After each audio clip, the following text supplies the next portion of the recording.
Hello les méli-mélos, alors on se retrouve pour la suite de nos aventures où on se propose de démêler le vrai du faux, de faire le tri entre les mythes, les réalités, développer aussi notre tolérance, notre meilleure compréhension de tout ce qu'on ne connaît pas, de tout ce qu'on ne comprend pas.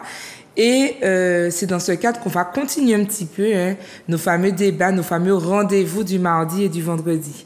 Alors pour aujourd'hui, j'ai choisi de parler avec vous d'un thème important, le thème de l'agriculture. Vous l'avez compris, c'est d'actualité puisque il y a en ce moment la réélection du président de la Chambre de l'agriculture qui se joue sur le mois de janvier 2025.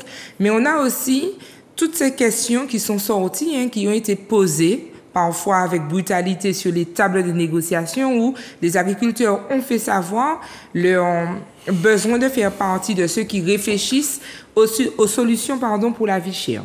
Alors, pour en discuter, pour démêler l'œuvre du faux, je n'ai pas choisi n'importe qui, j'ai choisi le président... je fais déjà des écarts des prémonitions, je n'en sais rien, mais en tout cas, le secrétaire général de l'OPAM, l'Organisation patriotique des agriculteurs de Martinique, et j'ai avec moi monsieur Guy-Albert Levost. Bonjour Guy-Albert. Bonjour Natilo, bonjour tous les spectateurs. Merci de m'inviter pour parler de l'agriculture. Écoute, merci à toi d'être présent. Je sais qu'en ce moment, tu es au four et au moulin. J'ai déjà fait une espèce de lapsus. J'espère qu'il sera révélateur. J'espère. Écoute, c'est ce que je souhaite à tous ceux qui ont envie de travailler pour la Martinique. Je leur souhaite de réussir dans leur entreprise, dans leur projet. Et puis surtout de porter sincèrement et solidement les revendications des Martiniquais. Exactement. Donc, je l'ai dit, tu es secrétaire général de l'OPAM. Et pour que nos téléspectateurs puissent en savoir un petit peu plus, j'ai récupéré ton CV que je leur propose de regarder tout de suite à l'image. Donc, on voit quoi? On voit que tu es fils d'agriculteur, que tu es agriculteur installé depuis 97, c'est ça? 94 en fait. D'accord. Je suis agriculteur depuis 94 et installé en 97. Ok, d'accord. Et tu ne t'es pas contenté que de l'agriculture, tu as aussi été administrateur national, c'est ça? Non, mais en fait, lorsqu'on est JA, c'est des JA dans le temps. Donc c'est des JA, c'est... Centre départemental des jeunes agriculteurs. Ok. On fait partie du CNJA, Centre national des jeunes agriculteurs. Ok, d'accord. Donc, dans les années 97, j'ai été le responsable des DROM, en fait. Ok, DROM, département. Département, région, Outre-mer. Ok, d'accord. Au CNJA. Ok. Donc, c'était moi qui représentais ces DROM-là. Donc, j'ai eu l'occasion de siéger au CNJA pendant 2 ans avec Christiane Lambert, que tout le monde connaît, qui a été présidente de la FNSEA aussi. Donc, voilà. Ok, donc si je comprends bien, agriculteur, oui, mais pas que, c'est-à-dire, alors, quand je dis pas que, je pense que j'ai tort de dire ça, je veux dire que pas seulement un agriculteur opérationnel, c'est-à-dire dans le champ, mais un agriculteur aussi engagé et qui va réfléchir aux dispositifs qui peuvent être mis en place pour l'agriculture. L'agriculture martiniquaise. L'agriculture martiniquaise. Ok, super. Donc, contente de t'avoir avec nous aujourd'hui. Je vais te poser la question, ce qui va peut-être te faire sourire, mais qui, je pense, est représentative de l'incompréhension collective. C'est quoi l'agriculture? C'est quoi l'agriculture? Bonne question. L'agriculture, en fait, ça va englober l'agriculture, culture vivrière, zillion, patates douces, machin comme ça. Et puis aussi l'agriculture, la production d'animaux. Ok. Bovins, caprins, poulets, tout ce qu'on a comme production animale. Donc, c'est ça l'agriculture, en fait. Mais ça, c'est la production, la partie production. D'accord. Mais dans l'agriculture même, on a des ingénieurs, on a un petit peu de tout, des techniciens, voilà. Mais la partie production, effectivement, on voit plutôt les légumes, les animaux et tout ça, quoi. C'est ça, d'accord. Alors déjà, une première information, c'est que si j'élève des animaux, en quelque part, je suis aussi un agriculteur. En agriculture, après, il faut avoir un nombre d'animaux, quoi. D'accord, ok. Passer un certain nombre d'animaux, voilà, je peux commencer à réfléchir au métier d'agriculteur, quoi. Exactement. D'accord, mais si j'en ai pas suffisamment, je suppose que chaque catégorie d'animaux est référencée, enfin on a le nom. En fonction de ce qu'on produit. Ok, et voilà, uniquement des animaux qui se consomment. qui se consomme, bien Ok, sûr. d'accord. Ok. C'est pareil pour la production aussi végétale. Ok, ah Donc, ok, ouais, d'accord. il faut avoir une certaine superficie pour être déclaré comme agriculteur, Alors, déclaré officiellement, tu me diras, mais est-ce officiellement. que si moi, je sais pas, moi, j'ai un petit lopin de terre On et a que le je... droit, on va être cultivateur, on a le droit de le faire. Avant, nos parents, c'était ça, quoi. Ok, En mais général. justement, si près de chez moi, je fais 2 cochons, j'ai une vingtaine de poules et puis je plante ma laitue, est-ce que je peux me considérer comme agricultrice? Ben, tu peux pas avoir les documents agricultrices, Ok, mais d'accord. tu peux quand même te considérer comme agriculteur pour toi, quoi. Parce Ok, que- d'accord, ok, mais tu auras pas officiellement, en tout cas, je officiellement, ne suis tu peux pas pas. encore... Voilà, voilà. Tu peux pas agricultrice. Ok, et tu nous disais que l'agriculteur, enfin, en tout cas dans l'agriculture, il n'y a pas que le producteur, mais il y a tout un panel de métiers. Exactement. C'est Donc ça. moi, aujourd'hui, je parle plutôt de paysans, hein. Ok, d'accord. Paysans, c'est en fait des petits agriculteurs. Ok, L'agriculture, oui, on parle d'agriculture dans l'Hexagone parce qu'ils ont des exploitations assez énormes. Mais nous, ici en Martinique, on va parler de paysannerie. alors paysannerie, alors forcément tu me dis ça, ça me titille. J'ai une réaction et puis j'ai une question. Qu'est-ce que tu appelles petite production? Parce que est-ce que si moi qui ne m'y connais pas, quand on me parle d'hectares, moi je vois des surfaces énormes. Donc quelqu'un qui me dit j'ai 1 hectare, pour moi c'est un riche propriétaire terrien. Enfin, j'en Non, sais mais rien. parce que tu vois passer en termes d'agriculture. En termes d'agriculture, 1 hectare, c'est vraiment... C'est peu. C'est très peu. D'accord, C'est le ok. minimum pour produire, je ne sais pas, pour faire du maraîcher, par exemple. Ok, d'accord, ok. Mais ce ne sera pas bien pour planter de la banane. C'est pas Ok, possible. d'accord, ok, On ne je peut pas comprends. vivre de ça. Je comprends. Et donc, le Martiniquais devrait, hein, le Martiniquais agriculteur ou le Martiniquais qui veut se lancer dans l'agriculture, par rapport à l'exiguïté du territoire, doit d'abord se considérer comme un paysan, c'est Voilà, ça? comme un paysan. La majorité des agriculteurs martiniquais, c'est des paysans. Et comment c'est vécu ce terme-là? Parce que tu sais, quand tu me parles de paysan, bon, moi, je te réponds avec ma connaissance, ce que moi je vis dans la vie de tous les jours. Quand tu me traites de paysan, tu vois, là encore, je fais un abus de langage, je dis traite. Quand tu me traites de paysan, bon, Oui, mais ça, c'est vrai, ça a une connotation négative ça aussi. ça part de là-bas, tout ça, en fait. Ok, Ça part de là-bas, parce qu'on nous a inculqué des choses négatives de certaines choses, machin. Je sais pas, je prends l'exemple banal, hein. Un chat va passer devant ta voiture, il est noir, ben on peut passer une mauvaise journée. Donc, ouais, je comprends, je comprends. Donc des préjugés, des préjugés, des idées donc, reçues. des idées reçues. Ok. Nous, on a enregistré tout ça. Mais la paysannerie, c'est quelque chose, c'est une agriculture saine, Ok, à taille humaine, ok, d'accord. et qui va travailler sa production avec l'environnement, avec le social et économique, quoi. Donc, Ça va être une question de comment toi tu te perçois alors. Voilà. Un peu comme celui qui va te dire moi j'ai une boutique, j'ai un petit lolo, et puis celui qui va te dire j'ai une épicerie. Voilà. Alors qu'on est un peu sur le même, C'est le même terrain. voilà, la même forme d'entreprise, mais en fonction de comment tu te considères, tu le vois différemment. mais d'après les statistiques, il y a beaucoup plus de paysans en Martinique Ok. que de grosses, on va dire, exploitations. Parce que- Exploitation, ok, voilà, parce d'accord. qu'ils sont déjà plus grands, ils sont à 200-300 hectares, Ok.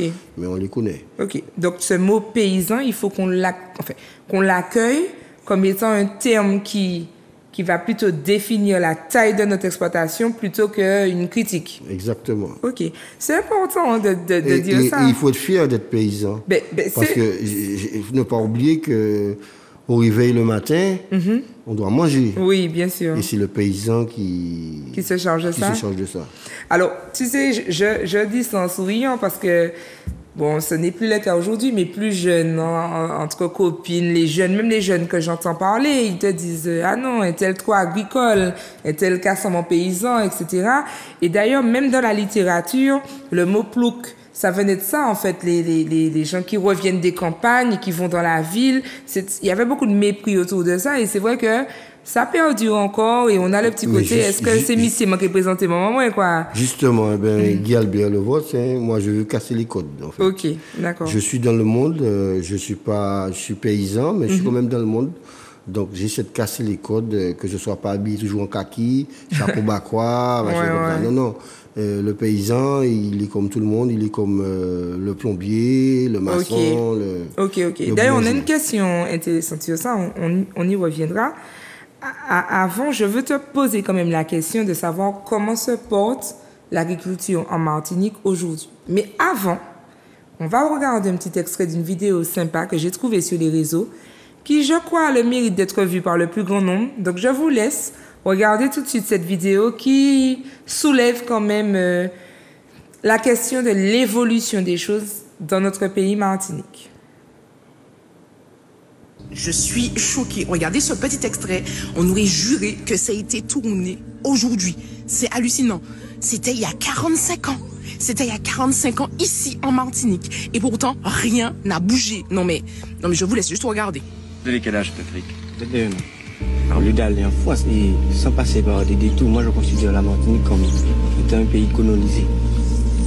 Et s'il faut avoir une économie martiniquaise, je pense qu'il faut voir dans l'optique de l'agriculture premièrement. Je ne dis pas que tout le monde puisse faire de l'agriculture, je vois qu'il faut voir d'abord l'agriculture. Il y a actuellement pas mal de petits agriculteurs. Nous avons l'intention de créer une coopérative agricole de production et de consommation qui alimenterait d'abord le marché local pour détruire un peu les prix catastrophiques qui sont montés en flèche et puis créer quand même une ambiance économique. Les parents nous obligent les enfants à être fainéants puisqu'ils ne les poussent pas au travail. Notamment lorsqu'on voit les jeunes ici qui roulent en grosse voiture, ce sont des exemples banals mais qui sont réels. C'est une réalité martiniquaise ça aussi. C'est dû à une condition, un conditionnement constant et latent. Les choses vont ainsi à la Martinique que bien des propriétaires préfèrent laisser des terres en friche plutôt que de concéder à qui que ce soit un quelconque droit sur leur domaine.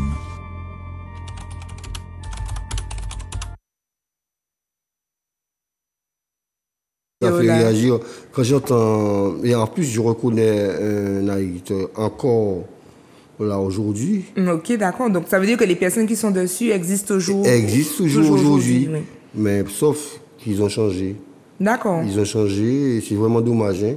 Okay. Mais ils ont changé, je pense que la situation actuelle du monde a fait que tellement difficile d'être agriculteur que ils sont amenés des fois à perdre leur valeur, leur essence. Ah ok, d'accord, leur valeur de départ. Quoi. Voilà, je connais au moins un dans ces trois jeunes-là, dans le temps, ben, il est de l'autre côté.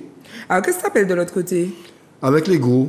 Avec les gros. Avec les grosses exploitations, alors que c'est un paysan. Lui. Parce que quand tu m'as dit que les gros, bon, moi je suis dans le mouvement actuel, j'entends gros béquet. Mais voilà, c'est ça, c'est... Comment il y a quelqu'un qui le dit si bien, les gros mordants. Ok, d'accord. Avec les gros mordants.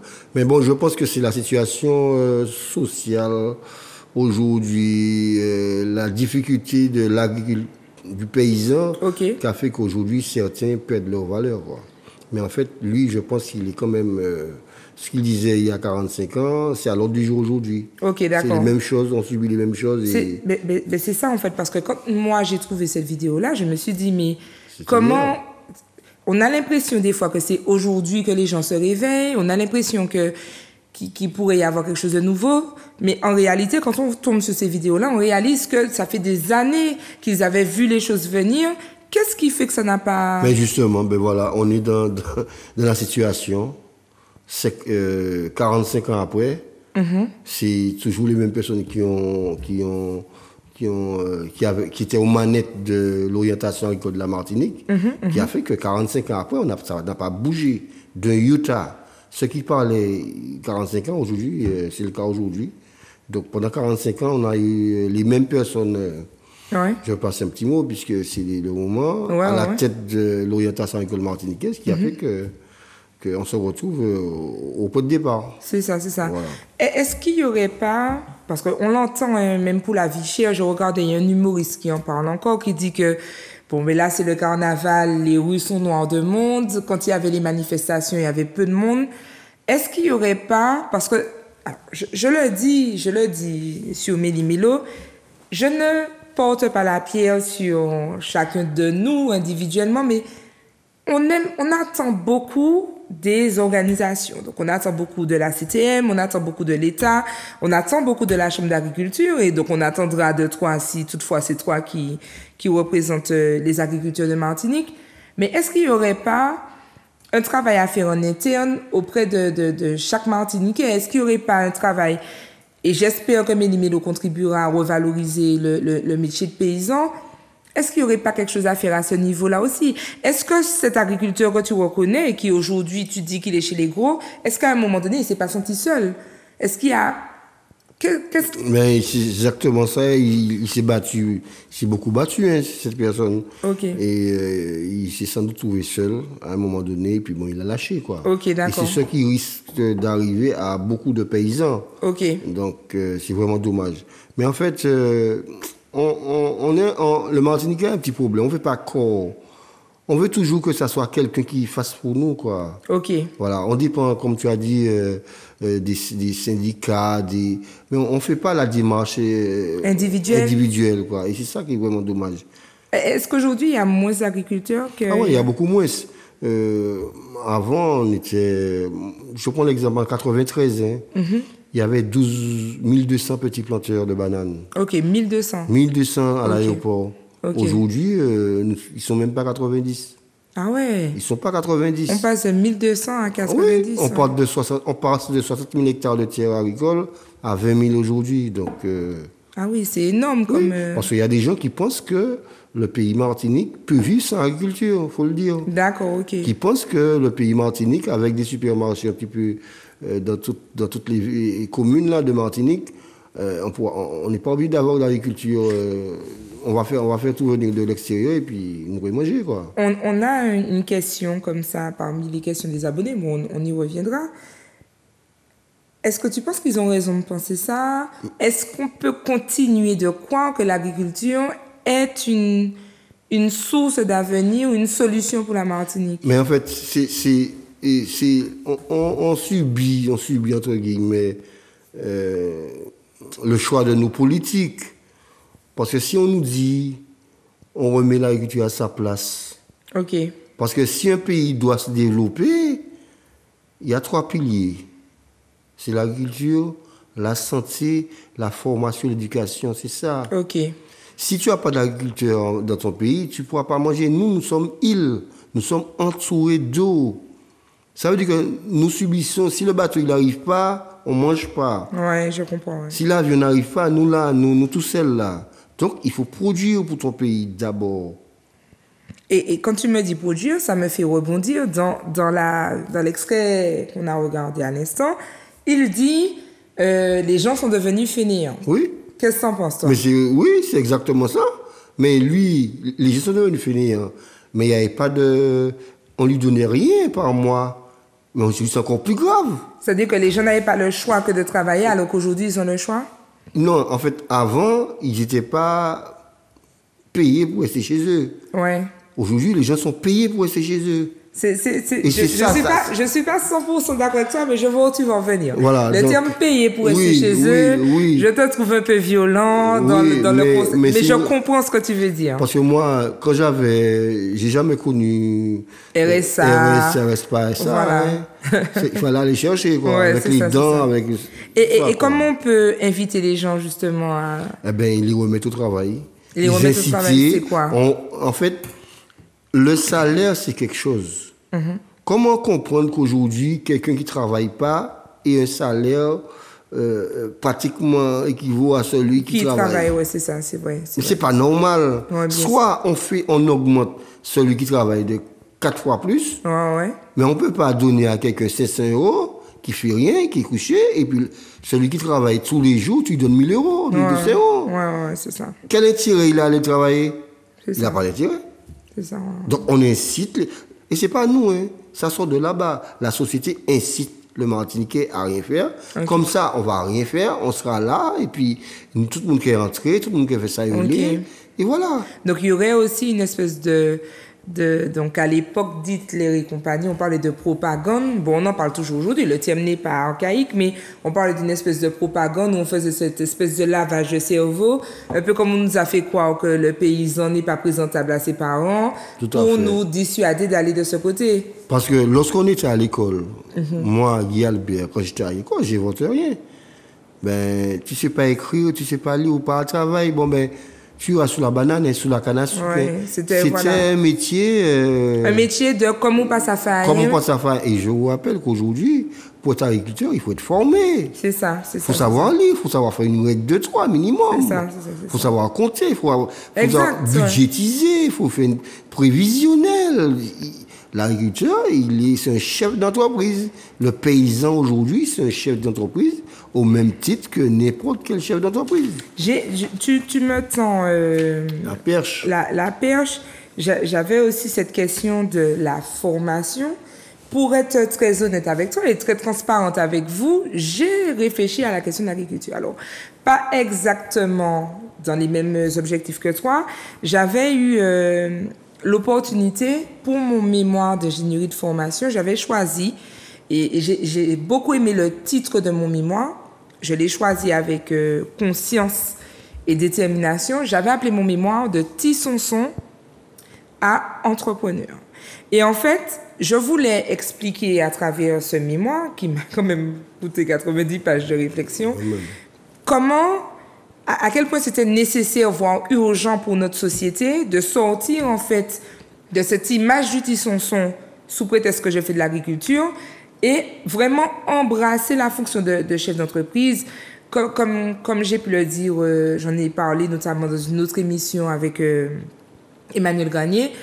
Un agriculteur doit pouvoir fournir un ticket, une facture, budgétiser, vraiment se projeter, réfléchir à sa retraite, à ses équipements, etc. Et c'est vrai que à l'époque où je fais cette recherche pour mon mémoire, je réalise que les agriculteurs sont des personnes très compétentes qui connaissent énormément de choses dans leur secteur d'activité, mais qui ont cette approche un petit peu, m'a fait ça, botte là, machin. Effectivement, une image un peu une image dévalorisante pour eux-mêmes. Et finalement, pour tous ceux qui peuvent s'intéresser à ça, ils ne ressentent pas le côté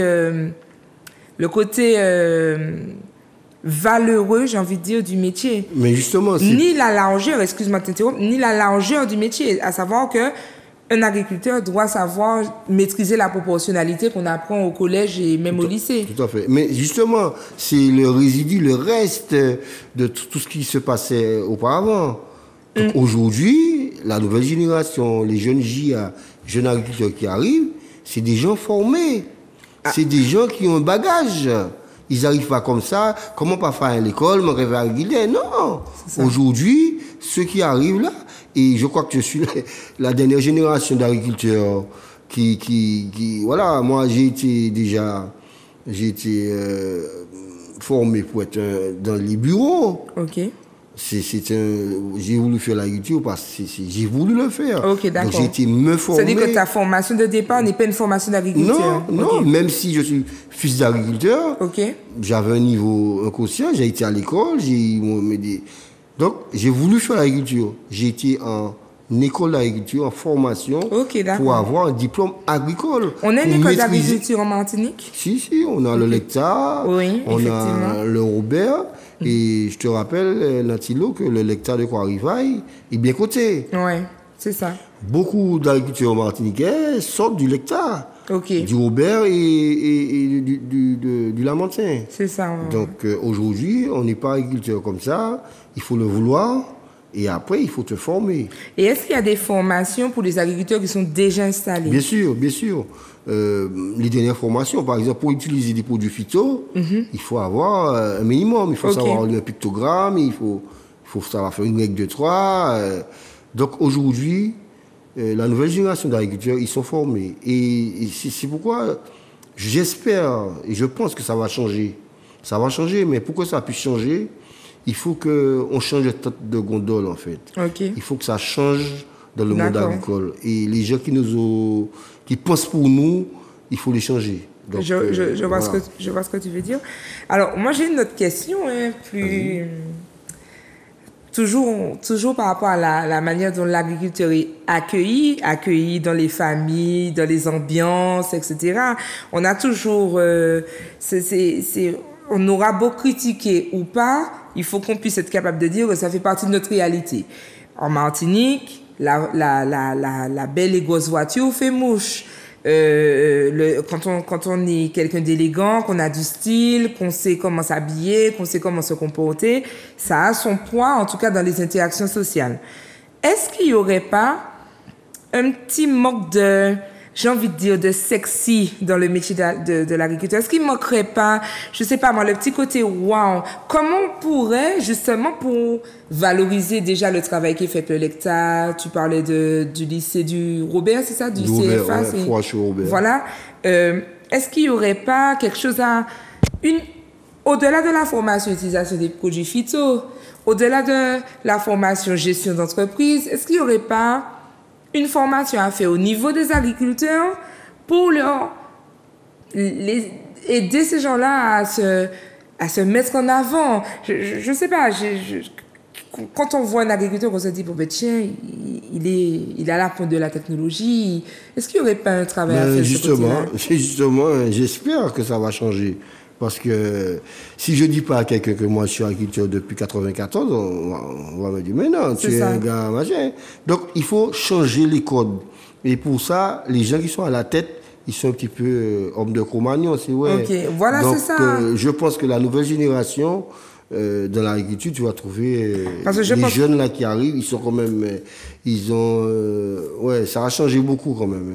Parce que le jeune de 15 ans, ouais, ou de 20 ans, je vais plus loin, ou je veux parler de la jeune fille qui se dit, ce gars-là me plaît, mais moi j'ai envie de voyager, j'ai envie de rouler une belle voiture, et puis j'ai envie que dans mon salon qu'il y ait un tapis. Est-ce que ce sera pas problématique avec monsieur va vouloir mettre ses bottes dans mon salon?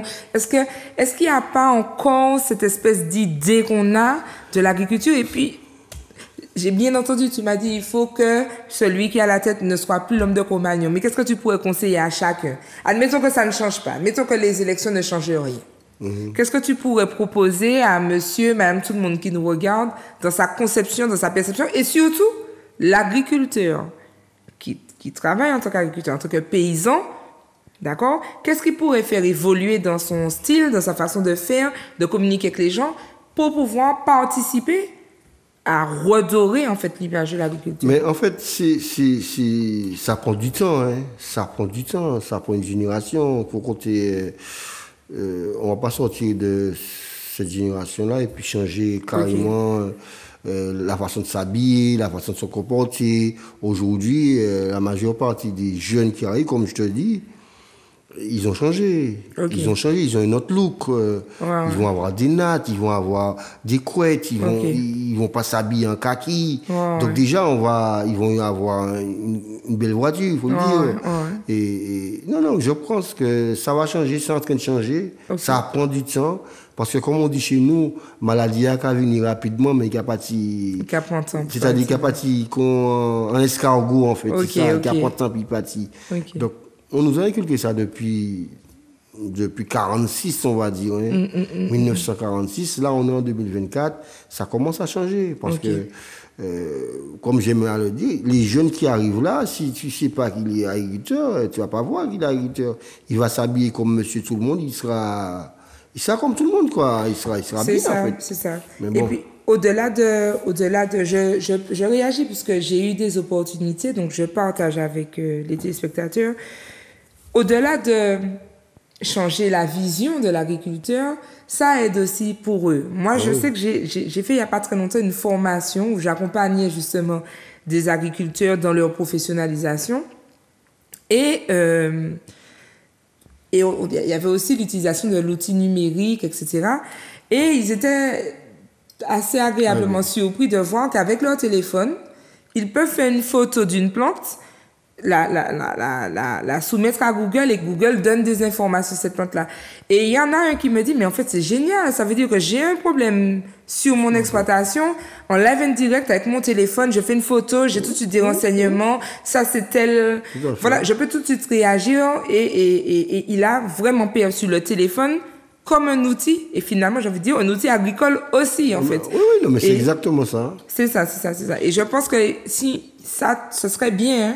En tout cas, si demain matin, tu as la possibilité de faire, je t'invite pour les Martiniquais à déployer aussi ces aspects-là, l'aspect numérique, l'aspect technologique, pour que non seulement ils soient plus à l'aise dans leur métier, mais qu'aussi on ait une meilleure vision de ce métier-là. Mais ils n'ont pas le choix. On n'aura pas le choix. Moi, il me reste 10 ans à faire dans l'agriculture, puisque je suis plus près de la sortie que de l'entrée. OK. Mais je pense qu'ils seront à la nouvelle technologie. Et même, mais par contre, il ne faut pas qu'ils tombent trop. L'agriculteur, il faut qu'il reste quand même agriculteur. Il ne faut pas qu'il passe son temps au bureau. Parce que sinon, on ne va rien manger.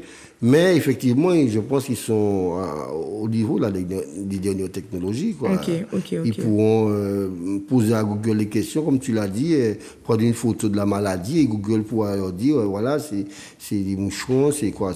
Non, je pense que ça viendra, mais c'est en train de venir d'ailleurs. OK. Alors, tu m'as tendu une perche là. Tu m'as dit que tu n'es pas loin de Ah la oui, sortie. mais je suis pas loin d'après, parce que maintenant, la Sécu t'envoie ton état à un moment donné de ton parcours. Mais d'après, parce que Macron, il a augmenté sur nous, parce que normalement, je devais partir à 63 ans, je crois, un truc comme ça. Ils m'ont ajouté, là, ils m'ont dit 65 ans. Donc, OK. Et comment ça, est-ce qu'il y aurait pas aussi cette problématique-là par rapport à l'agriculture? Parce qu'on parle beaucoup d'agriculture, faites de l'agriculture, valoriser les agriculteurs du pays, etc. Est-ce qu'il n'y aurait pas ça aussi comme élément de crainte? Parce qu'on ne va pas se mentir. Dans la vidéo, le monsieur parlait de fainéants, mais il parle de fainéants aussi parce que, sans dévaloriser les métiers, hein, tous les métiers, selon moi, ont leur importance et leur rôle et il n'y a pas de saut métier. Mais on est d'accord que c'est quand même plus difficile de porter un sac de terreau que de porter une rame de papier. Je n'en sais rien. Alors, bien sûr, hein, dans le respect de toutes les professions. Mais par rapport à la pénibilité de ce métier-là, est-ce qu'il n'y aurait pas aussi cette crainte-là? Comment c'est géré pour la retraite? Est-ce qu'un agriculteur a une bonne retraite? Ça se passe comment? Justement, pas la pénibilité. Parlons de pénibilité. En fait, nous savons tous que paysans avant, c'était rude, quoi. C'était rude. Mais aujourd'hui, si on profite des enveloppes allouées à la paysannerie, que l'Europe, puisque nous faisons partie d'un grand Europe, nous sommes petits Martinique, mais nous faisons partie de l'Europe. Si on met en pratique, on arrive à récupérer et tout ce que l'Europe met pour la paysannerie, aujourd'hui, le paysan, il peut avoir un quad pour ramener ses sacs d'engrais, il peut avoir tout. Parce que je te rappelle, Natilo, que dans l'Hexagone, le gars, il va travailler 200 hectares seul. Il a sa machine, sa moissonneuse, il va planter avec un tracteur nouvelle technologie où il va mettre ses plants dedans et tout. Il faut savoir lire. C'est pourquoi je dis l'agriculteur aujourd'hui, c'est quelqu'un de formé avec un niveau. Donc il va mettre tout ça là et puis il va travailler seul. OK. Il ne sera pas plus fatigué que Guy Albert. Guy Albert encore, il n'a pas les moyens puisque ceux qui nous gouvernent ne mettent pas le paquet pour que les paysans puissent avoir le financement pour pouvoir récupérer ces fonds. Mais eux là-bas, ils le récupèrent. Et puis, ils arrivent à travailler 200 hectares seuls, 300 hectares. Tu parles des agriculteurs là-bas. Il n'y a pas très longtemps, il y a eu des manifestations et je les ai vus à la télé. Je les ai trouvés beaux. Je les ai trouvés beaux parce qu'ils étaient tous en jaune. J'ai trouvé qu'ils avaient soigné leur style, etc. Mais je les ai aussi trouvés, à travers ça, assez solidaires. Est-ce que ici, en Martinique, les agriculteurs font équipe? Mais c'est ça que j'ai dit au début. Je t'ai dit au début, on ne fait pas corps. OK. On ne fait pas corps. Et c'est ça qui fait que le pays tout entier, l'agriculture aujourd'hui, mais ce sera la maçonnerie demain, ce sera un autre métier, les boulangers après, on n'arrive pas à faire corps. Donc aujourd'hui, on va dire, bon, les gars, une manifestation, il y a la DAF qui nous bloque sur tel dossier, on descend là et on demande des comptes. Donc tu vas avoir 2-3. OK. Et c'est fini. Mais là-bas, les gars, ils sont à fond. On devrait s'inspirer d'eux.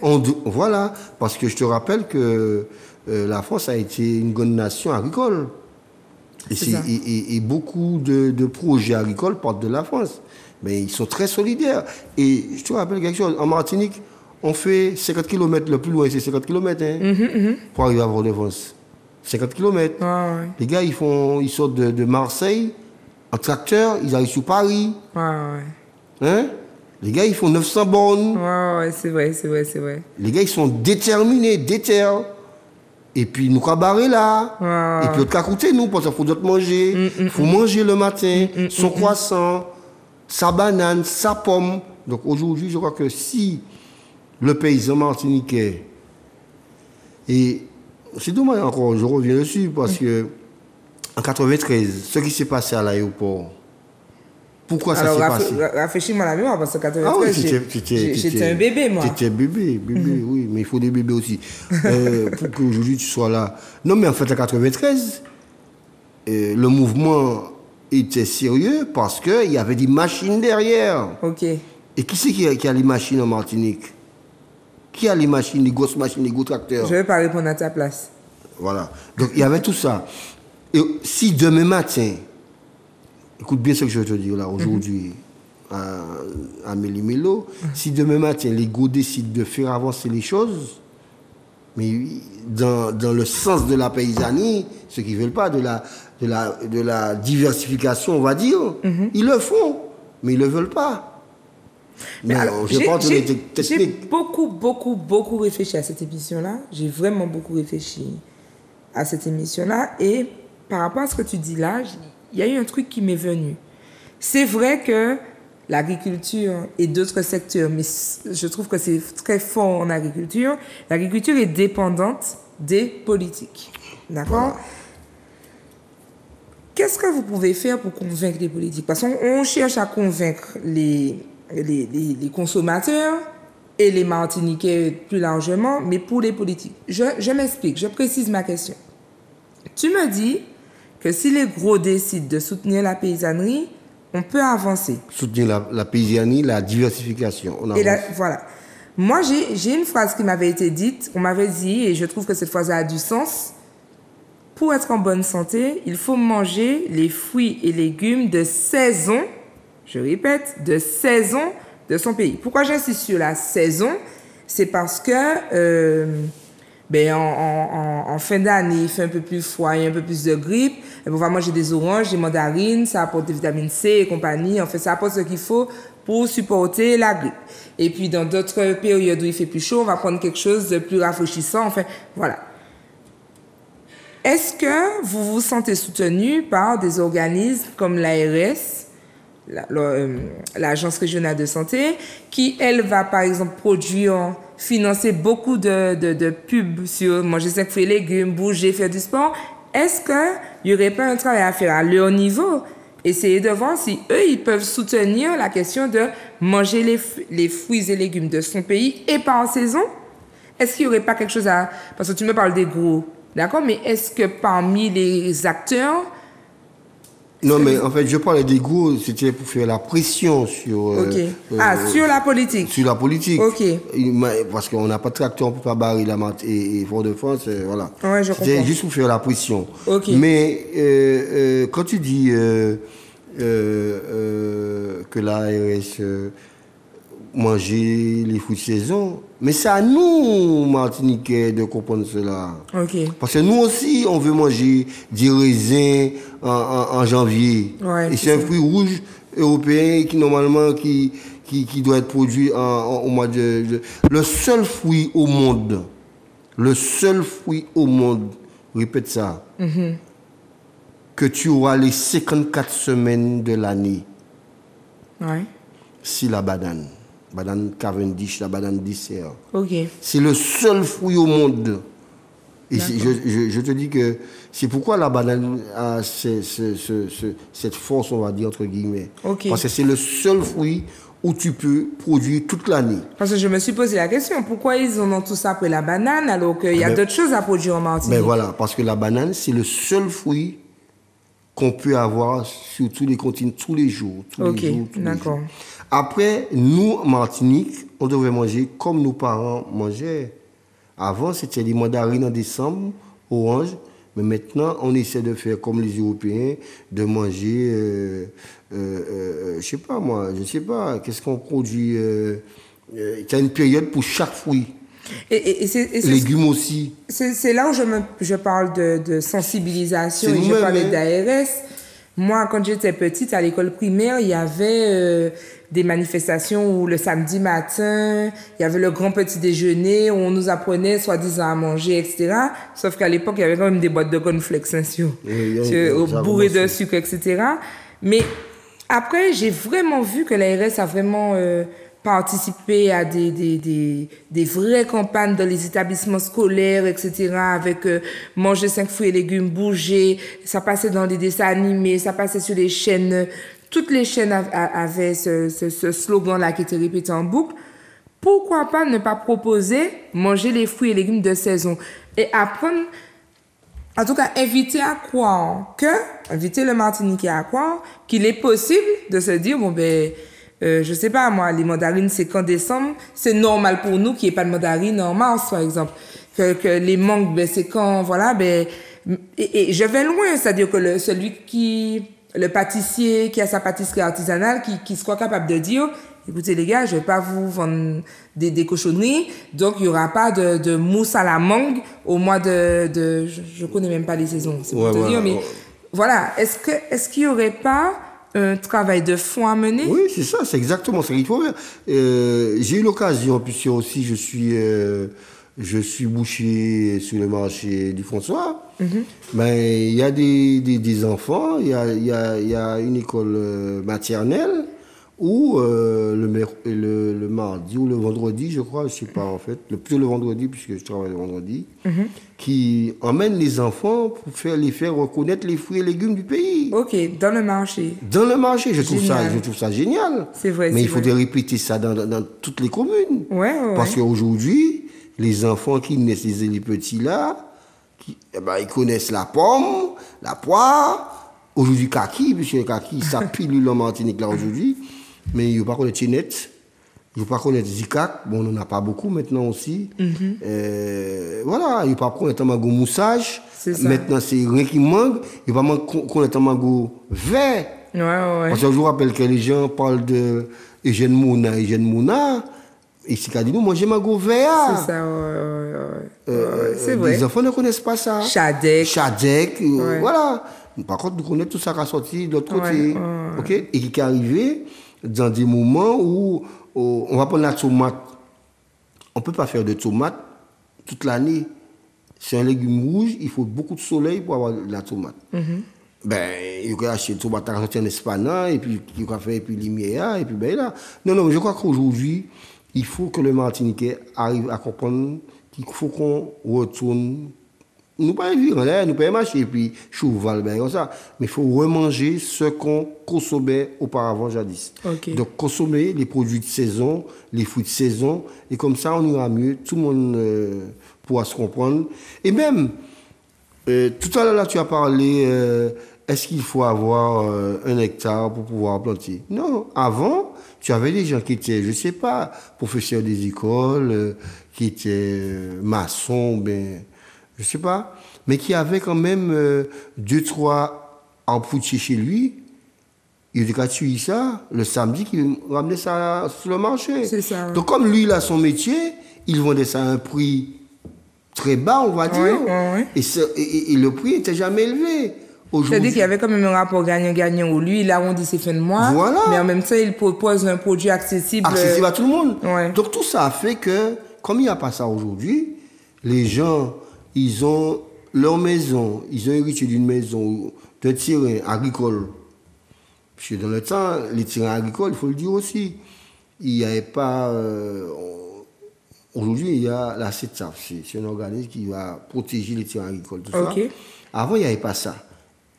Il a hérité son terrain, il a construit sa maison au milieu, et puis tout autour, c'est du gazon. Il a de l'herbe qui va couper chaque mois. C'est vrai que ça développe le métier de déroussailleur, mais il aurait pu mettre 4, 5, 6 arbres fruitiers. Ouais. Ces arbres-là, ce produit-là, il allait ramener ça en commune. Même vont revendre ça à quelqu'un à un prix intéressant qui arrondit ses fins de mois. Et le produit, voilà. Aujourd'hui, on n'a pas tout ça. Donc tout ça, il faut dire que nous-mêmes, on se met dans la situation qu'on est aujourd'hui. C'est la raison pour laquelle tu es là aujourd'hui, parce que c'est vrai que, en tout cas, la personne de ma génération qui est en train d'acquérir un terrain, une maison, etc., ne pense pas forcément à ça. Et c'est bien de le dire aujourd'hui, c'est-à-dire que mon gazon, c'est un capital mort. Donc, il n'y a pas très longtemps, on faisait une émission sur ma résolution, mes finances. Et Marie-Georges Jean-Alphonse expliquait un petit peu, elle donnait des astuces sur comment imaginer son budget, quoi mettre en œuvre, quel sacrifice faire ou pas, comment s'organiser pour améliorer ses finances. Et ça peut être une bonne information à donner à ceux qui construisent aujourd'hui. Ben tiens, je peux décider de faire de planter des orangers autour de chez moi, et puis ça me fera un pécule que je n'avais pas forcément prévu.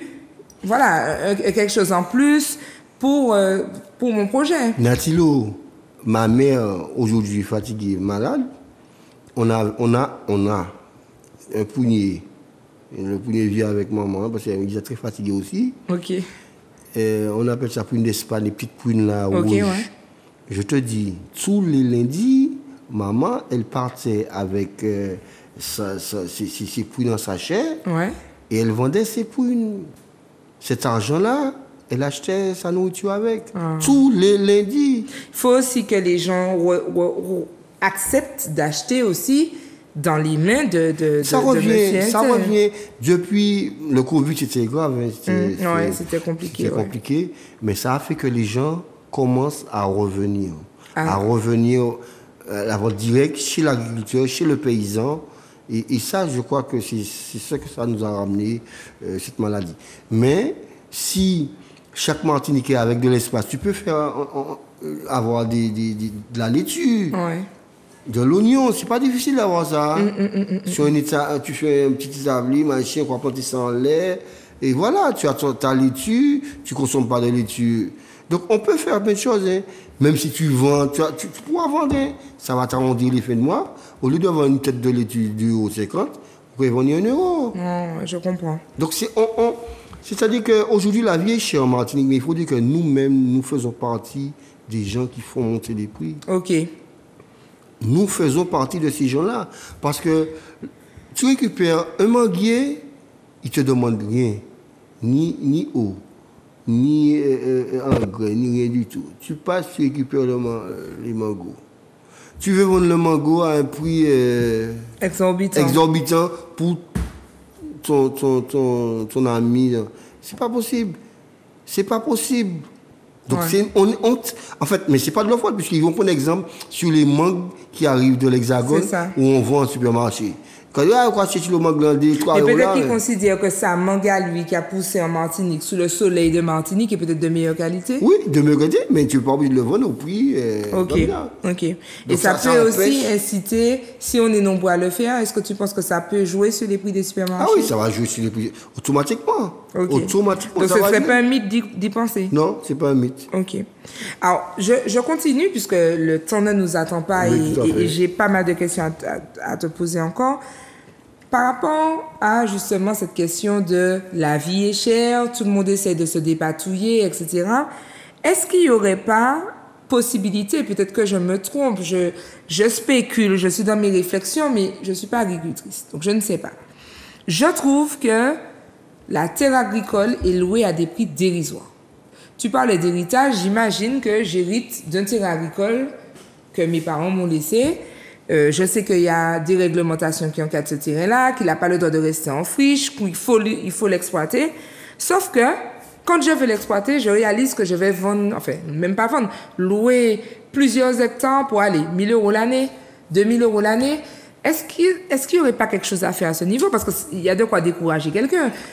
On a des impôts sur le foncier, ou je sais pas, je suis pas une spécialiste de ces domaines-là, hein, donc je peux me tromper, mais il y a des impôts, il y a des charges, faut barrer, faire arriver de l'eau, faire ceci, faire cela. Et puis là, on me demande de louer, je sais pas, 8 hectares pour 2 000 € l'année. Non, mais je suis entièrement d'accord avec toi. Il faudra vivre avec son temps. Et même dans l'Hexagone, les prix ont augmenté. le prix ont commencé à augmenter. Parce que si on demande à l'agriculteur de se comporter comme un chef d'entreprise, il faut qu'il sache que celui qui a son magasin, il paye un loyer qui a un certain prix aussi. Tout à fait. Et puis le terrain en lui-même, et il n'a pas de valeur quand il est comme ça. Ok. Mais pour mettre ce terrain en valeur, il faut dépenser. Ouais, Il faut dépenser. Donc, oui, je pense qu'il faudrait revoir. Ok. Mais bon, ça, justement, ça va dépendre des instances. Ok, donc en tout cas, c'est une question à discuter. C'est une question à discuter. Ok. Puisque dans l'Hexagone, les prix ont vachement augmenté. Ok. Oui. Et effectivement, ça pourrait inciter, parce que je me mets à la place de celui qui n'est pas agriculteur mais qui a une terre agricole, ça peut inciter à soutenir la paysannerie en se disant, bon, plutôt que de garder mon terrain, je vais le louer, voilà, donc ça va soutenir le projet. Justement, là, parce que aujourd'hui, là, on va parler d'avant, aujourd'hui nous sommes 2664 chefs exploitants.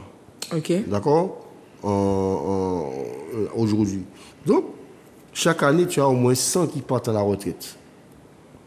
Donc, pourquoi pas créer un fonds, on peut le faire, pour donner à ces gens-là qui partent à la retraite. En contrepartie, ils vont transmettre l'exploitation, leur ferme, plutôt, je préfère parler de ferme, à un jeune. Ok. Par exemple, je sais pas, on peut imaginer qu'on lui donne, je sais pas, il a 5 hectares, on lui donne 3 000 euros par hectare, ça lui fait 15 000 euros, plus sa retraite, on va augmenter sa retraite, et puis il passe le terrain à un jeune. Il y a une transmission, et ça, c'est pas Mais beaucoup. il reste propriétaire? Il reste propriétaire. Ok. Ça ne change rien. D'accord. Mais le jeune, il va arriver, déjà, il sera à l'aise, puisque le gars ne va pas l'embêter. Parce que le gars, il ne part pas de son terrain, parce que sa retraite est très basse. Ok, je Donc, comprends. c'est tout un système qu'il faut changer. Mais Martiniquais, aujourd'hui, la 7e peut le faire. D'accord. Si on le fait pour donner, je reviens un petit peu à 500 euros à des gens qui n'ont pas travaillé, des gens qui ont travaillé toute leur vie, pour permettre aux Martiniquais de produire encore, pour qu'on ait de la production locale, il faudrait inciter ces gens-là à partir. Comment les inciter à partir? Leur donner un petit chouïa en installant un jeune en contrepartie. Ok. Ça se fait, ça peut se faire. C'est pas des milliers. Hein, ça de Je faire ça. comprends que c'est vraiment une question qui est en pleine réflexion. Il faut continuer à réfléchir dessus, à voir toutes les options. Je veux quand même finir cette première partie où on parle un petit peu de cette agriculture qui pourrait être une solution pour la Martinique ou pas, en fonction des avis. Je veux parler, et là on termine sur quelque chose de sensible, cette question de esclavage, j'ai envie de dire, et exploitation des étrangers. Est-ce que c'est vrai ça? Ouais, exploitation des étrangers, le mot est fort. Hein. Mais bon, en fait, que ce soit en agriculture ou en maçonnerie, nous sortons. Donc en fait, il ne faut pas qu'on reproduise ce que nos parents ont subi. Mais bon, c'est vrai qu'aujourd'hui, il faut le dire, il ne faut pas faire des enzolages comme une personne le dit si bien. Le Martiniquais exploite le Martiniquais lui-même et encore plus l'étranger. D'accord. Et c'est vraiment dommage. C'est vraiment dommage quand tu vois que quelqu'un qui va braver l'océan pour arriver en Martinique, quand il arrive en Martinique, mais c'était au journal là, justement, des étudiants, ils sont arrivés par avion ceux-là. Hein. Oui, bien sûr. Des étudiants sur le campus là, qui n'arrivent pas à manger et tout, voilà, et qui vivent dans une maison avec de la moisissure partout. C'est inadmissible. Oui, bien sûr. Ces Afriques, c'est des galets, je crois. Ok, d'accord. Donc, ceux qui sortent, qui vont braver l'océan pour arriver en Martinique, ils vont se faire... ils vont être mis en esclavage, pour Oui, dire. c'est ça. Mais c'est pas bon, c'est pas bien, c'est grave. Mais nous-mêmes, on va mettre notre voisin en esclavage, hein, parce que le fait qu'il vient travailler pour toi, déjà, vous aura mettre en esclavage, vous aura dominé de façon... voilà. Il va arriver chez toi, vous allez prendre le dessus. Mais ça vient de notre passé, en fait. Ça. C'est vraiment dommage. Ça vient de notre passé. Et puis, chez Méli-Mélo, en tout cas, je souhaite que ça change. Je souhaite qu'on accorde autant d'importance à... On n'est pas obligé de tout aimer, on n'est pas obligé de tout valoriser, mais qu'on puisse reconnaître le savoir-faire, qu'ils viennent de chez nous ou d'ailleurs. On peut pas se permettre d'acheter, je sais pas moi, une baguette à un prix exorbitant sous prétexte que ce serait monsieur ou madame Etel de l'Hexagone qui aurait mis ça. Je dis de l'Hexagone parce que c'est la réalité, mais c'est pas les personnes de l'Hexagone que je stigmatise. Je veux surtout dire que quand ça vient d'ailleurs, on a tendance à survaloriser alors que il y a aussi les productions de chez nous qui ont tout leur poids. Je sais pas. Ils sont meilleurs en fait. Voilà. Déjà, c'est direct. Il n'y a pas d'avion, il est plus frais. C'est ça. Non, mais je crois qu'il faut changer la donne, mais bon, ça vient pas. C'est pas évident non plus quand on est la corde au cou avec des finances très serrées. C'est ça. Bon, les RHAP, donc on sera obligé de passer à la partie des questions des abonnés. Et donc, je vous invite, comme d'habitude, je vous le rappelle que vous pouvez nous suivre sur la page Instagram de Méli-Mélo, donc mélimelo.fwi sur Instagram.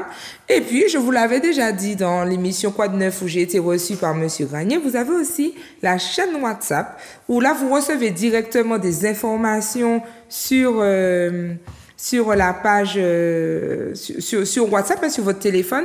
Et vous avez aussi le lien de l'émission pour ceux qui n'ont pas pu regarder à la télé et qui n'ont pas non plus le réflexe d'aller chercher sur YouTube. Je vous envoie directement le lien. Donc, n'hésitez pas à vous inscrire sur cette chaîne WhatsApp. Alors, on y va, Guy Albert, tout de suite. Oui. Alors, on a des personnes qui ont donné leur nom, d'autres qui sont restées un peu plus anonymes. On va commencer avec So qui nous dit « Les gens parlent beaucoup de la vie chère, mais quel effort font-ils? Personnellement, je ne suis pas agriculteur, mais j'ai des bases. Et depuis que j'ai recommencé à planter, je vois une nette différence sur mon budget alimentation. » Oui, on a parlé de ça tout à l'heure. C'est ça. C'est exactement ça. On a tous une petite fibre paysanne. C'est ça. On a tout ça en nous. On aime planter, on aime voir évoluer les choses. Donc aujourd'hui, c'est ça. Tu es chez toi, ou peut-être en cochon, c'est cochon. Alors, je me fais la porte-parole de tout le monde. Celui qui est à la cité, il fait comment? Eh bien, à la cité, il va faire comme on vend déjà, je sais pas, des trucs comme ça. Il va faire un petit bout sur sa véranda. Il aura des laitues. Et comme tu es en voie de candidature là, je te glisse ça pour les Martiniquais. En France, il y a les espèces de 3D meubles partagés où les gens, voilà. Même si ça nous paraît bizarre parce qu'on n'est pas habitué, je pense qu'il y a quelque chose à développer même chez nous comme ça. Oui, mais dans les communes en France, pour ne pas citer ça, tu as des mairies qui ont des petites parcelles de terrain, 2-3 000 mètres carrés, et où on peut planter. Mais qu'est-ce qu'ils font? Ils vont déléguer ça à certaines personnes. Ils ne sont pas agriculteurs. Ok, ouais. En Martinique, on peut le faire. On peut le faire, on a ça dans chaque commune. Ouais. Dans chaque commune, on a des espaces.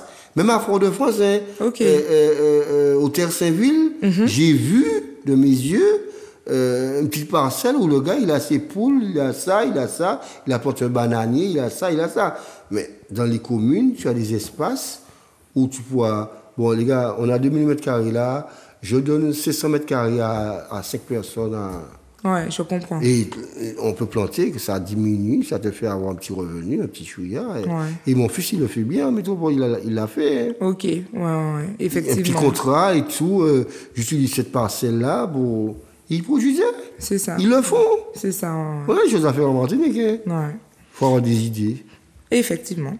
Alors, on a Samira qui dit « Le problème avec l'agriculture, c'est que j'ai l'impression que c'est le même petit cancan avec les béquets.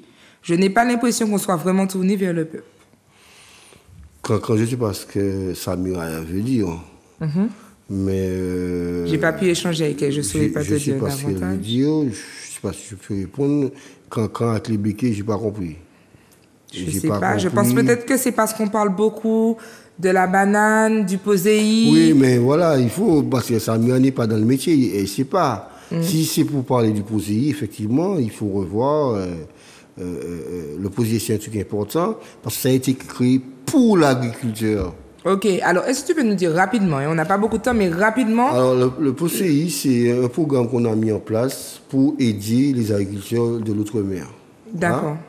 Hein? Donc ça n'existe qu'en outre-mer. Ça n'existe qu'en outre-mer. Ok. Mais je suis obligé de le dire pour que les gens puissent comprendre.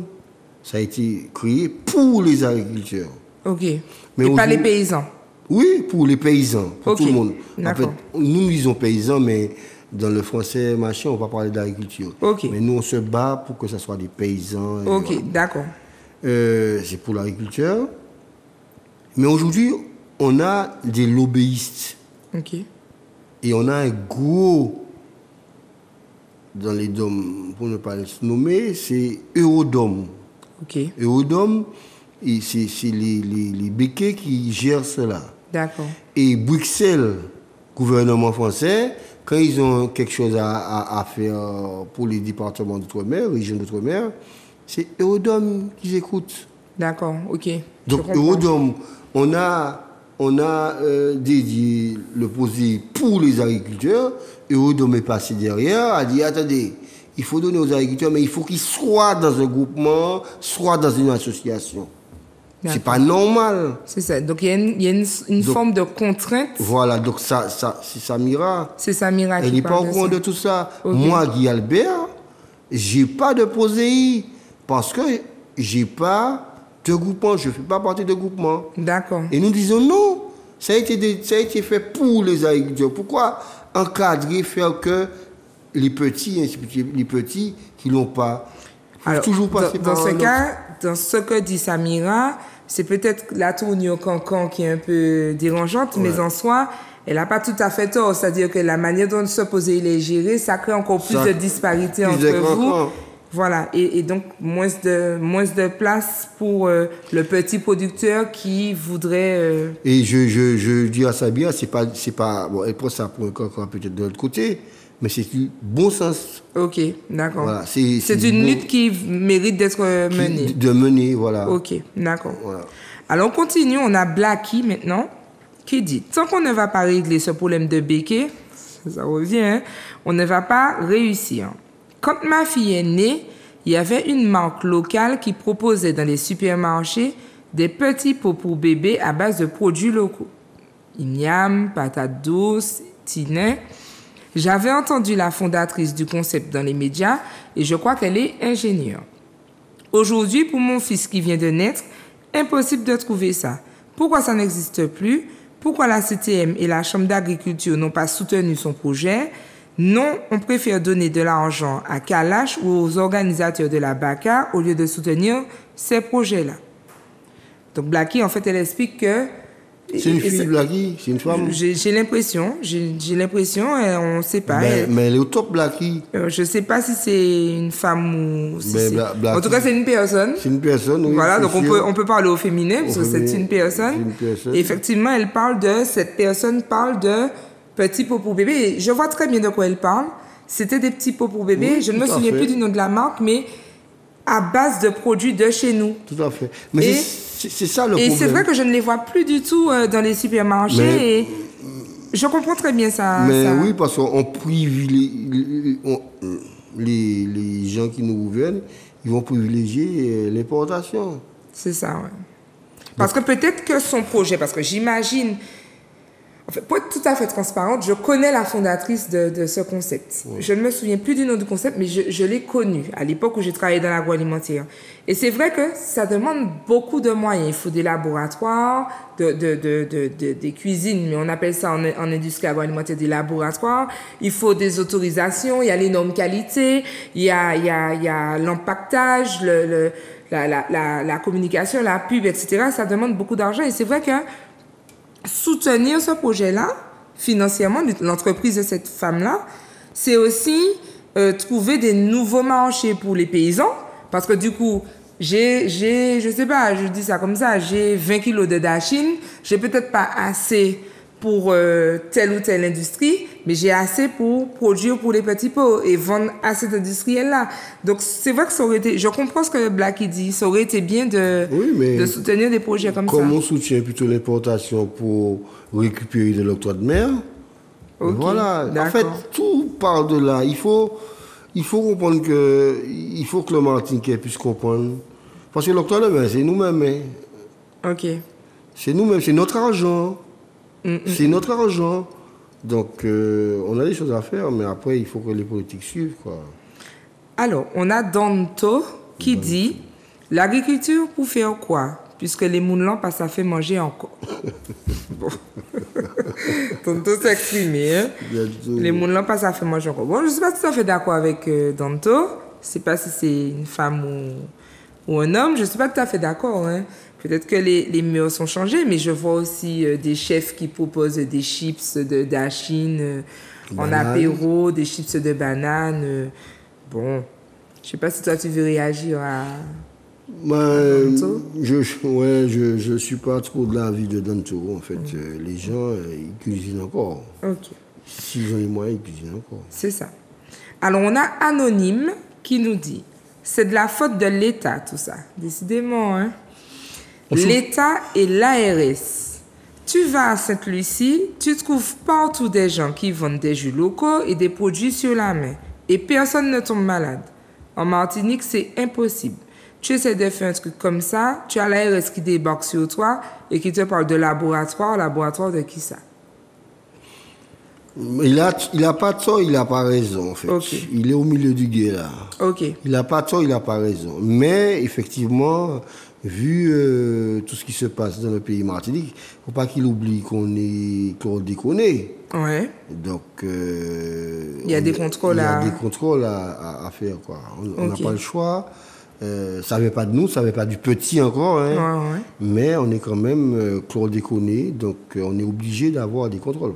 Mais c'est vrai que ce qu'il dit est... En tout cas, moi qui ne suis pas au courant de toutes les... Je suis au courant du chlordécone, mais pas de tous les dangers qu'il y a autour de l'alimentation. C'est vrai que je comprends un peu ce qu'il dit, c'est-à-dire que je me dis...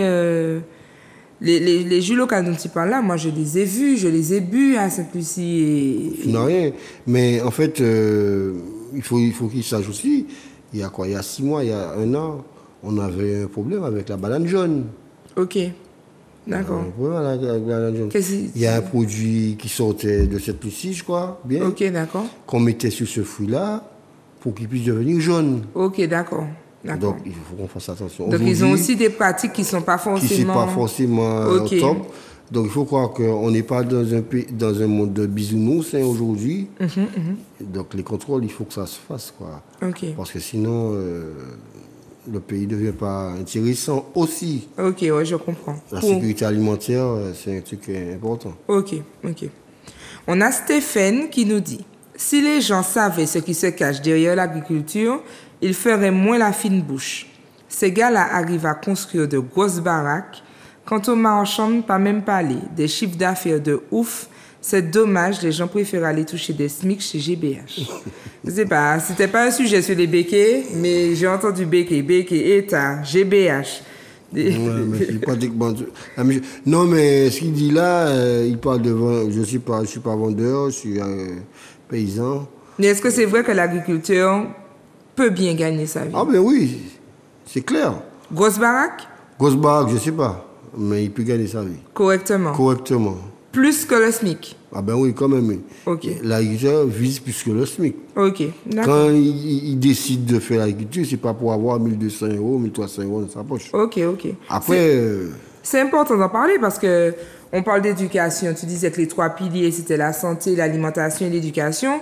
Pour qu'un parent puisse avoir envie de dire à son fils ou à sa fille, va vers l'agriculture, il faut que ce parent-là ait aussi des garanties que son enfant va pouvoir sortir d'une certaine précarité, que son enfant va pouvoir se loger, se nourrir et puis accéder, j'ai envie de dire aussi au plaisir de la vie, pouvoir faire un voyage un jour, pouvoir s'acheter un véhicule, payer une assurance, ça fait faire des choses comme ça, quoi. Donc c'est important de savoir si oui ou non c'est un métier qui paye. C'est un métier qui peut payer, qui paye, si tu le fais correctement. En fait, tous les métiers, il n'y a pas de saut de métier, il y a de saut de genre. Après, l'agriculture, c'est vrai que cette année, tu peux gagner 10, et puis l'année d'après, tu vas perdre 3, 4, tu vas gagner 4. C'est vrai, puisque tu vis avec l'environnement. S'il y a un cyclone, tu as des coups. Mais sachez que dans tous les pays du monde, dans les 280 pays du monde, les paysans, les agriculteurs sont aidés. Parce que ce n'est pas un métier comme un autre. Comme un autre. Ok. Donc, si tu le fais sérieux, tu gagnes bien ta vie. Ok, d'accord. On a Amy qui dit « J'essaie de comprendre, mais nous, on fait de notre mieux. Les enfants ne mangent pas ça, ils n'aiment pas ça, et quand on voit les prix, ben, on préfère partir sur des valeurs sûres, des pâtes, des trucs comme ça, et on est sûr qu'ils vont manger. » Ben oui, voilà, on est comme les Européens. Non, mais en fait, et je rappelle que les pâtes qu'on mange aujourd'hui, c'est OGM. Ok. Et c'est pour ça, le résultat, on l'a, hein. Problème, le côlon, tout ça. Hein. Parce que notre côlon, il ne reconnaît pas ça, c'est OGM. Okay. Quand tu parles de problème de côlon, tu parles de transit tout ça, intolérance au gluten, tout ça. Ouais. Eh ben, organisme génique doit modifier, puisqu'il faut plus de pâtes dans le monde, on a le résultat.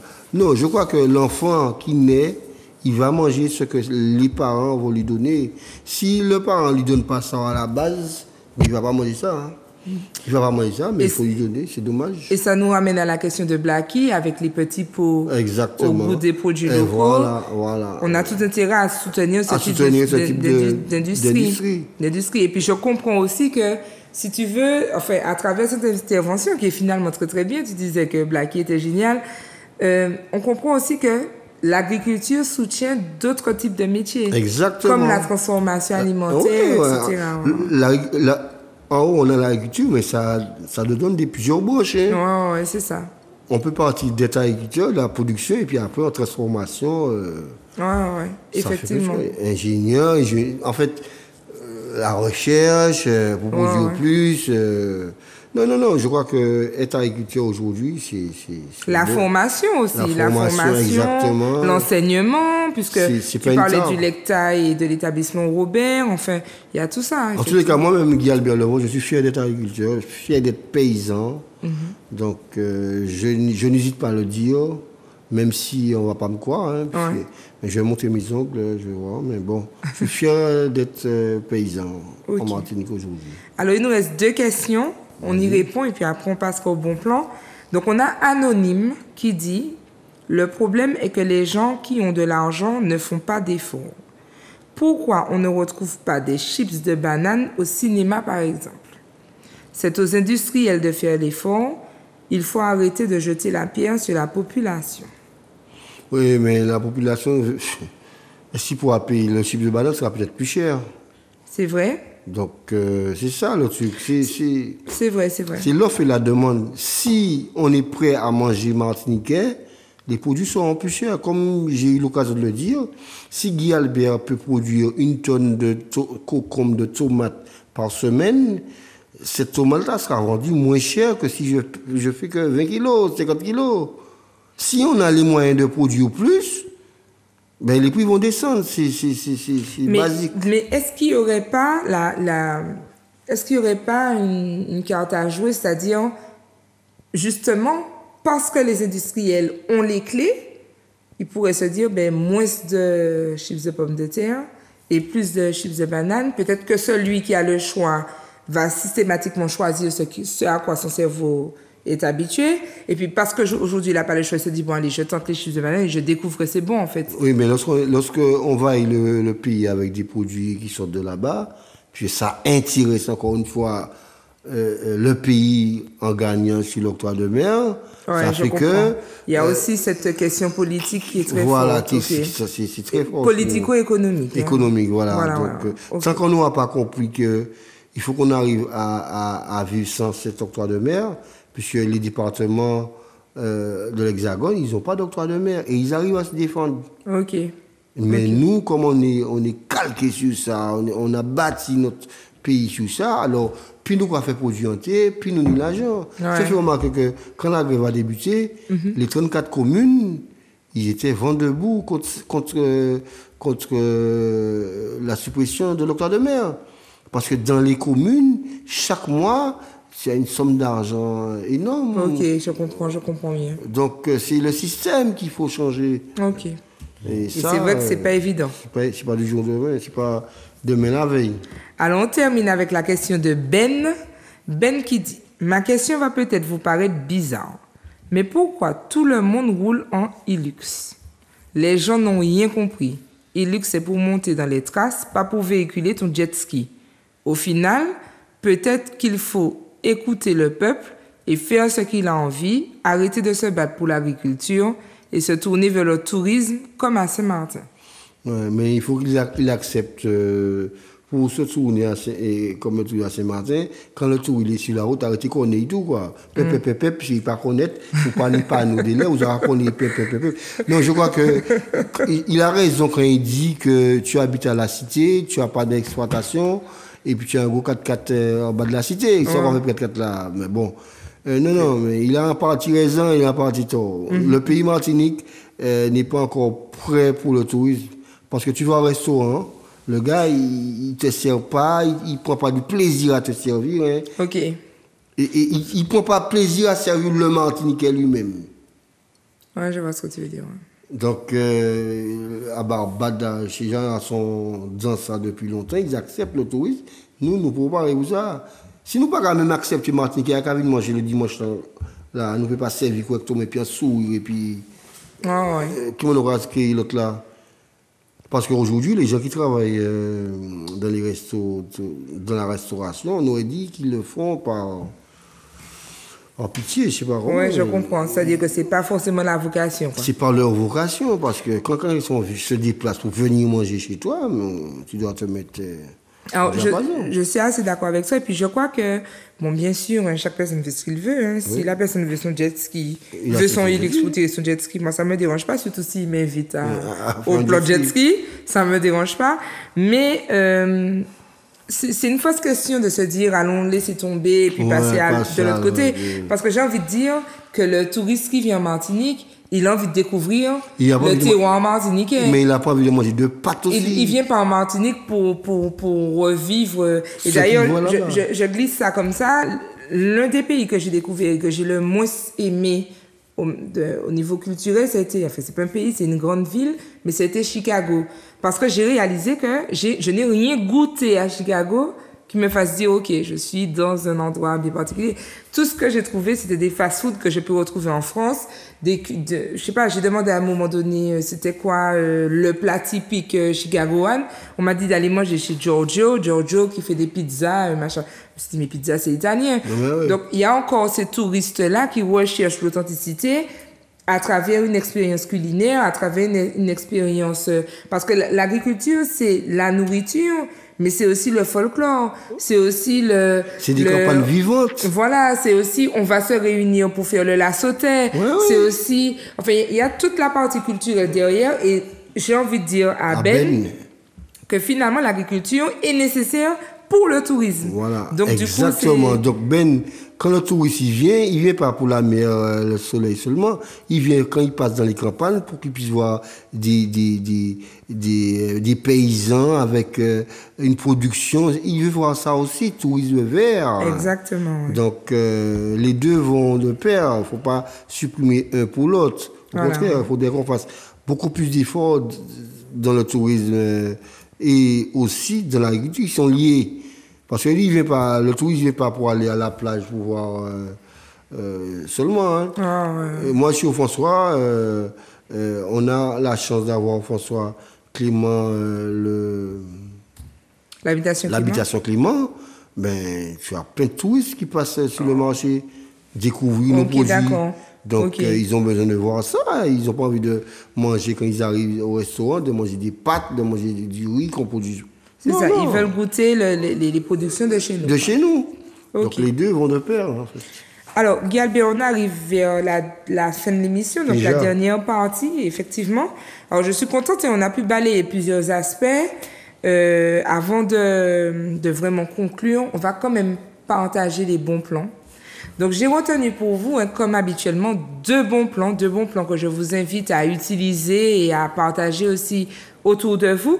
Donc, le premier bon plan, je vous invite à découvrir le site du l'hectare de Croix-Rivière. Alors, plus particulièrement, alors maintenant, on l'appelle plus que l'hectare, on l'appelle EPLEFPA. Donc, si je ne me trompe pas, établissement public local d'enseignement et de formation professionnel agricole. Et donc, c'est vrai que c'est un établissement qui n'est pas forcément très, très bien connu. Et c'est un établissement qui propose aux jeunes plusieurs diplômes, aussi bien type généraux ou technologiques. Donc, on parle de bac général ou bac technologique autour de l'agriculture, où on peut avoir un bac S, un bac scientifique. Bon, ça ne s'appelle plus comme ça aujourd'hui avec les réformes, mais un bac type S avec une spécialité en agronomie ou en agriculture ou peu importe autour de ça.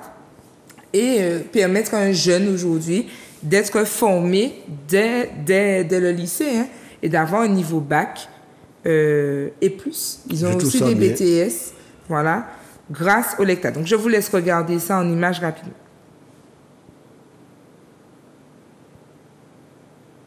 Je suis choquée. Regardez. Donc là, vous voyez le contact. Donc ici, les coordonnées. Mais on a retenu, Jordan, si tu peux, une petite vidéo. Alors non, tu vas plus vite que nous. Voilà. Donc là, on a le lycée de... Là, vous avez le site internet du lycée de Croix-Rivaille où ils montrent un petit peu toutes les formations, toutes leurs activités. Et je vous invite, chers téléspectateurs, surtout les parents qui ont leurs jeunes qui vont pas tarder, hein, à devoir gérer cette histoire de parcours sup, et même pour les collégiens, alors plus pour les collégiens et aussi pour les lycéens, enfin. Hein. Mais pour les collégiens qui se posent la question de savoir dans quel lycée j'irai, pour faire quel métier, etc., mais vous avez aussi, parmi les nombreux choix qui vous sont offerts en Martinique, vous avez aussi le Lecta de Croix-Rivaille qui vous permet d'accéder à des qualifications de qualité et à des niveaux de formation très intéressants pour les métiers de l'agriculture en Martinique. Le deuxième bon plan, j'embraye tout de suite. Le deuxième bon plan, ben c'est une page TikTok que j'ai beaucoup appréciée. Ça s'appelle Les Jardins de Nini. Et c'est une jeune agricultrice, donc une femme en plus. Moi, je trouve ça génial. On a le combo jeune, femme et agriculture. Donc, ça nous change un petit peu des images qu'on a toujours pu avoir. Donc, une jeune agricultrice qui vous propose sa page sur l'agriculture et les plantes. Ça s'appelle Les Jardins de Nini. Je vous laisse regarder. C'est parti. Ok, nouveau concept. Vous posez une question, je vous réponds par vidéo. La question, attention, question autour du jardin, des plantes médicinales, du business, de l'ammonie. Bref, les questions de l'industrie, quoi. Allez, vas-y, lâche-toi. On a une deuxième vidéo. Jordan, je te laisse la passer.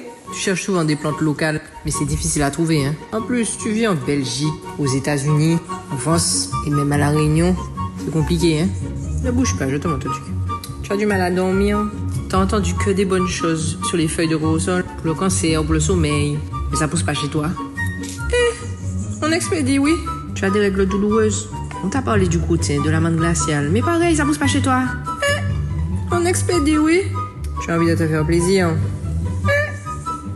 On expédie, oui. Tu sais, après les soirées trop arrosées, ça pousse pas chez toi.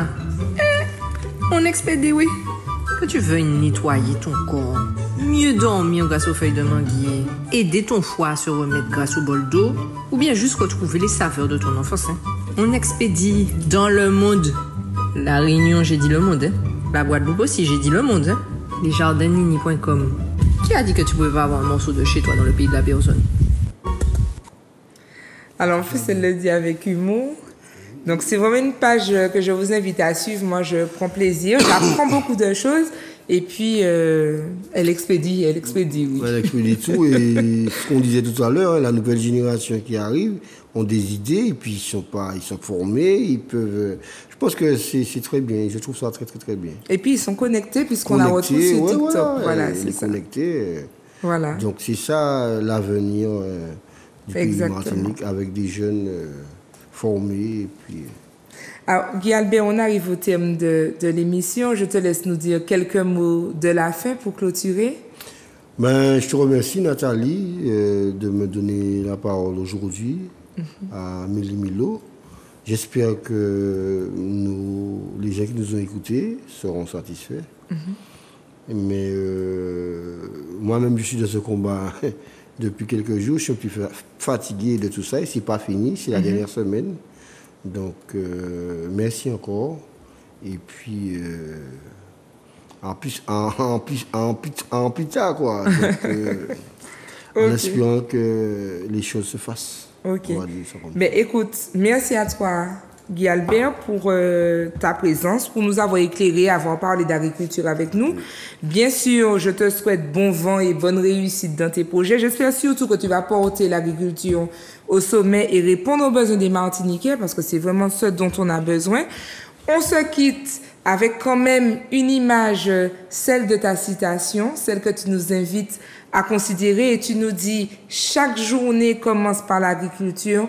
Le croissant du matin est une agriculture à lui tout seul. » Et c'est vrai, puisque c'est ce blé qui va amener aussi... Alors, le blé n'est pas forcément de chez nous, mais tu as pris un exemple commun, hein, le croissant, Exactement. qui va soutenir le boulanger, le vendeur, celui qui construit les sachets.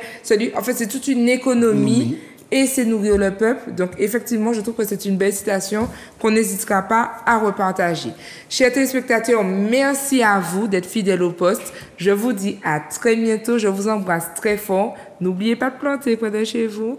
N'oubliez pas de rester connectés aussi à Méli-Mélo. Je vous embrasse et je vous envoie de bonnes ondes. Bisous.